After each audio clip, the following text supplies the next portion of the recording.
विपक्ष की ये रणनीति का हिस्सा बन गया है कि जब जब चुनाव आएगा तो एक फॉल्स नैरेटिव सेट किया जाता है, भ्रम फैलाया जाता है, डराया जाता है। लोकसभा के वक्त तो बात की थी ना इन लोगों ने आरक्षण की, क्या बोल रहे थे कि आरक्षण समाप्त हो जाएगा, लोकतंत्र की हत्या हो जाएगी, संविधान खत्म कर दिया जाएगा। आज 1.25 साल से ज्यादा होने को आया है। मेरी तरफ जहां बिहार विधानसभा चुनाव में तमाम भोजपुरी इंडस्ट्री बिहार आ रहे हैं क्योंकि स्टार प्रचारक के रूप में, ऐसे में जब पटना एयरपोर्ट पर भोजपुरी के सुपरस्टार दिनेश लाल निरहुआ और चिराग पासवान एक दूसरे के साथ गले मिलते हैं और बातचीत की वो वीडियो वायरल होती है, तो देखिए क्या कुछ कहते नजर आने लगे चिराग पासवान और निरहुआ। चिराग भी आप भी आइए।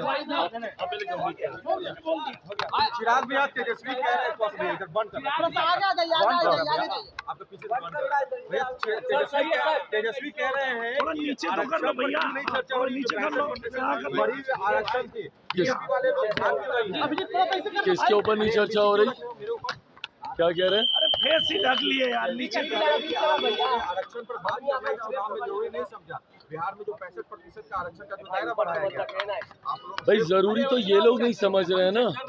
इन लोगों को एसआईआर जैसे मुद्दे दिख रहे हैं जिसमें ना सरकार का कुछ लेना देना है, ना हमारे प्रदेश के वासियों का कुछ लेना देना है। चुनाव हमेशा इन लोगों ने भ्रम फैलाकर लड़ने का काम किया है। आप देखिएगा कि विपक्ष की ये रणनीति का हिस्सा बन गया है कि जब जब चुनाव आएगा तो एक फॉल्स नैरेटिव सेट किया जाता है, भ्रम फैलाया जाता है, डराया जाता है। लोकसभा के वक्त तो बात की थी ना इन लोगों ने आरक्षण की, क्या बोल रहे थे कि आरक्षण समाप्त हो जाएगा, लोकतंत्र की हत्या हो जाएगी, संविधान खत्म कर दिया जाएगा। आज 1.25 साल से ज्यादा होने को आया है मेरी केंद्र की सरकार को बने हुए। आप बताइए प्रधानमंत्री नरेंद्र मोदी जी के नेतृत्व में किसका आरक्षण छीन लिया गया, कहाँ का संविधान खत्म हुआ, या किसकी कहाँ की लोकतंत्र की हत्या कर दी गई। तो बार बार झूठ बोलकर इस बार इन लोगों ने एसआईआर को मुद्दा बनाया, लोगों को डरा रहे हैं कि भैया आपका वोट छीन लिया जाएगा, आपका वोट खत्म कर दिया जाएगा।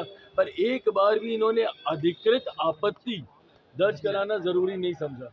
अगर ये मुद्दा आपको लगता है कि इतना ही ज्वलंत है, और अगर आपको स्वतंत्र संवैधानिक संस्था, अगर आपको चुनाव आयोग पर भी भरोसा नहीं है, तो प्रभु जाइए तो एक बार कम से कम न्यायालय सुप्रीम कोर्ट जाइए, वहां पे जाकर आप अपनी शिकायत दर्ज कीजिए।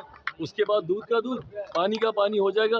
पर सिर्फ झूठ बोलकर भ्रम फैलाना और लोगों को डराकर वोट हासिल करने की सोच, ये रणनीति गलत है। देखा आपने, दोनों ने एक दूसरे को गले लगाया। जब सवाल किया गया कि तेजस्वी यादव कहते हैं कि आप लोग आरक्षण के मुद्दे पर बात नहीं करते, तो चिराग पासवान ने सीधे तौर पे कह दिया कि क्या वह एसआईआर का मुद्दा उठाए थे, पूरे बिहार भ्रमण किए। बात आखिर कहाँ निकली? वह सिर्फ वादे करते हैं, कुछ काम नहीं करेंगे, और फिर से एनडीए की सरकार बिहार में बनने जा रही है। ऐसे में बताते चले कि बिहार में पहले चरण की मतदान समाप्त हो गई, दूसरे चरण की मतदान में सभी स्टार प्रचारक के रूप में बिहार आ रहे हैं, चाहे वो पवन सिंह हो, दिनेश लाल निरहुआ हो, मनोज तिवारी हो या रवि किशन हो।